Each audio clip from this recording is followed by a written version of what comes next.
Howdy boys, it's MPC and today we're going to be customizing the Jester Classic, also known as the Toyota SUPRAA. I'm sure you guys all know of this vehicle, even if you're not a car person. Yeah, let's get into it. First up, we're going to do our armor and brakes, and then for our bumpers, I've customized this vehicle once before, and it has a lot more options than I remember, which is fine. We like to see it.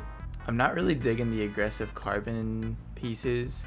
So I'm thinking we should just go with we'd either go with the intercooler. I think the street build doesn't look horrible, but I don't like that splitter in the front either. Oh, maybe we just go with something clean like the drift bumper. For the rear, we could add just like a custom diffuser. I'm kind of liking the way that looks. It kind of evens out the back end because that's really lifted in the back. So maybe we just do that. We could even do the carbon rear diffuser, which I think gives it a primary highlight, it looks like. Let's leave it black for now. I'm kind of liking the simplicity of it. We can always come back and check that out later. For our chassis, we can add a roll cage, and we can also add race seats, which is kind of cool. I'm digging that. Maybe let's do it with the secondary roll cage. For the engine, we're gonna max that out, and then for our exhaust, oh, you already know. Of course, we're gonna have to go with the dual titanium exhaust. This car is for sure built to have two exhausts, and the titanium just looks so cool. I feel like the SUPRAA, as clean of a look as I'm gonna go for with this car, it is a street car at the end of the day. The SUPRAA headlights are pretty iconic, but I do like the half-cut eyelets. I'm a big fan of that. It makes it look a little meaner. For our fenders, we can add on rear spats. Oh, that looks nice. A nice little extension to the back end. That's kind of what I was looking for. I'm glad it's an option. And then we can also add the bolt-on arches. I'm actually really liking the arches. It doesn't make the car that much wider, but it does elevate the back ends a little bit. And then since we have that diffuser in the back as well, we can go ahead and do that. For our hood, not seeing a whole lot of options that I like. Maybe we just go with the custom hood, give it a slight extra level of detail, or maybe the vented hood. We'll come back to the hood after the recolor. For the lights, we're gonna go xenons, and then I think I do want to throw on a white neon kit. I think it's gonna look good no matter what we go for. We'll come back to the livery after the recolor as well. Plate, we're gonna go yellow on black, and then onto our respray. I already have an idea for this vehicle. I think it would look good in a bright color. So I was leaning towards salmon pink. Oh, the orange is looking nice as well. But I think I do want to go for salmon pink with this one. And we are going to make that nice and shiny with an ice white pearlescent. You know, a blue pearlescent would not look bad on this as well. That's super cool. But the ice white at the end of the day is the cleanest, simplest, and brightest pearlescent. So we're going to go with that one. For our secondary color, I'm thinking we could either just go with a metallic black, or we could offset the pink a little bit possibly. Yeah, okay, never mind. There's no pinks that are close enough to be able to do that. I think a metallic black is going to do the job. And then for a trim color, oh, it just changes the sides. We'll probably just match that with a salmon pink as well. And then for a roof, we can add a roof scoop. I don't hate it. Let's go with it for now, and if it doesn't fit the build at the end, we can take it off. For our skirts, I'm liking the primary lip skirt. And then for a spoiler, okay, this part's important. I don't like the big detached carbon wings. I think, yeah, we gotta go with the super wing. The high level spoiler is just, this is the super wing. This is what it's built for. For suspension, we are gonna slam it.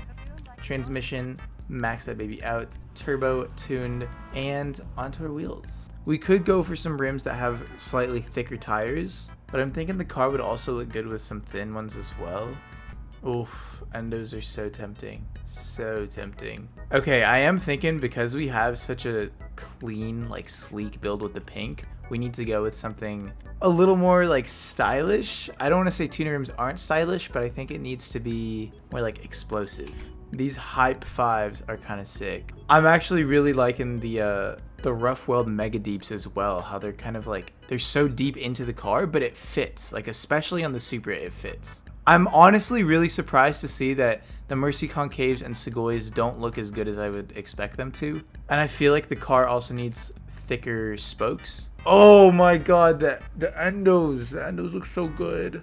The question is, do we want 6-spoke rims or 5-spoke rim? I feel like for the SUPRAA, 5-spoke is the way to go. Oh wait, that looks so good though. Oh, okay, I really like the rough weld mega deeps, but I think I'm gonna have to go with endos. I feel like while they're inwards into the car a little bit, the rough-weld Mega Deeps are just slightly too far in, and it makes the car look slimmer than I would like it to. So we're gonna go with the NW4 dish. We could definitely try out some like straw brown or like copper rims or something. It doesn't look too bad, but I think the pink is already so bright that we should just stick with the black. Yes, that looks amazing. We could even go with a white. No, I'm kind of liking the black in this one. I think it looks way too clean. Tires are bulletproofed. For tire smoke, I think if we made it black, it would match really well. Adds a little more contrast when we're driving it around. And then for our windows, I think the car would look good with a light smoke. And then let's revisit a couple of options for the bumper. I'm really liking that drift bumper. It's super clean. But I do want to test out how the street build bumper would look. Maybe if we change the skirt to secondary or carbon. Now it's got this like carbon trimming all around the vehicle. It doesn't look bad. It definitely does not look bad. I think it makes the car look a little messier than I would like though, so I think we are going to stick with the drift bumper. The carbon diffuser does not give us the primary trim. I don't know what that line was at the start. Oh, it's the secondary trim because we have it black. That's okay. We're just going to leave it. I think the hood and the roof scoop is a little too much. I'm going to take off the roof scoop. Yeah, that's a lot sleeker. Okay. There we go. And then finally for our livery, I do want to see what is offered because we could make it even cleaner if there's something that catches our eye maybe. These are all very heavy racing liveries. I kind of like the shopping list, but it's in white. I wish there's a black one. It looks so JDM-esque. I really like it, but I also feel like it's super clean without it. I don't know. It does match the vehicle really well though. You know what? We'll go ahead and go with it. You know I like my shopping list. And that's it. That's the build. Oh my god, it looks so good. Here's the sound test. Oh my god, it sounds beautiful. This car sounds absolutely amazing.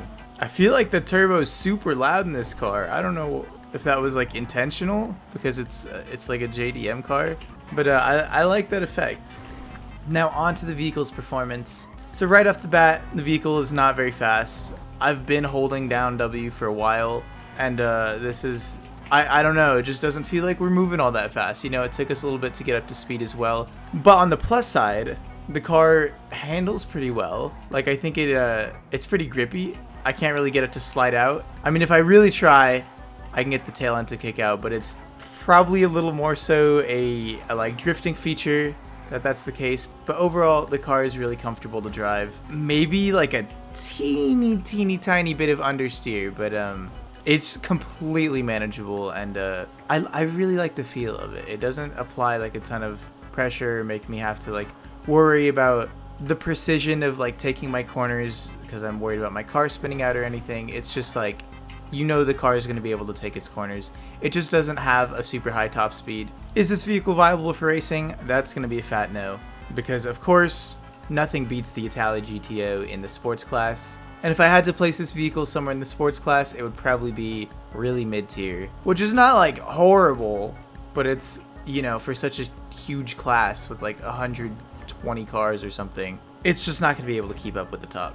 Here's a little off the line test for you guys. It's not very fast, takes a little bit to get up to speed, and that's okay. I think Rockstar had a goal with the SUPRAA when they were adding it into GTA, and that was to make it like a JDM kind of like drift vehicle, and I feel like they accomplished that. I think the vehicle performs as it should for having that type of goal. It's not like crazy fast, but I think you could have fun drifting this thing. The best part about the SUPRAA is how accurate it looks to actual Supras in real life. It is a beautiful replica, and I think Rockstar captured it perfectly. I'm very glad they didn't do like the combination thing like they did with the FMJ, for example, where the front is an Aston Martin and the back is the Ford GT. Doesn't look like the Ford GT, which is very sad. But the SUPRAA looks entirely like a SUPRAA. I love the customization on it as well. If you guys are looking to grab one of these, you can find it under the two-door section of Legendary Motorsport for $474,000. Is this worth your money? 100%. This is probably one of the most worth vehicles in the entire game. I don't know why they priced it so cheaply, because the SUPRAA is a fan favorite. Like, people would definitely be willing to pay actual money to have money to buy this vehicle. So regardless of whether or not it's on sale, its non-sale price being under $800,000, that's so worth it still. If I were to price this car, I would probably put it at like 1.6 million. So you're getting like 2 to 4 times its value, especially while it's on sale. The car is just a really nice package deal. It has great customization. It looks amazing. It looks exactly like a Supra, and it performs like a JDM drift vehicle would. You know, I wouldn't say it excels in anything, but it's a very consistent drive, and I don't think you guys will be disappointed if you get one. It's a vehicle that is the sum of its parts. It's exactly what you signed up for, and it's just really good bang for your buck. That's gonna wrap it up for this customization. Drop a like if you guys enjoyed the video, comment down below and let me know what you thought of my build. Sub if y'all are new to the channel. There will be more videos like this coming out in the very near future, and that's about it. So take care, and I'll catch you boys in the next one. Peace!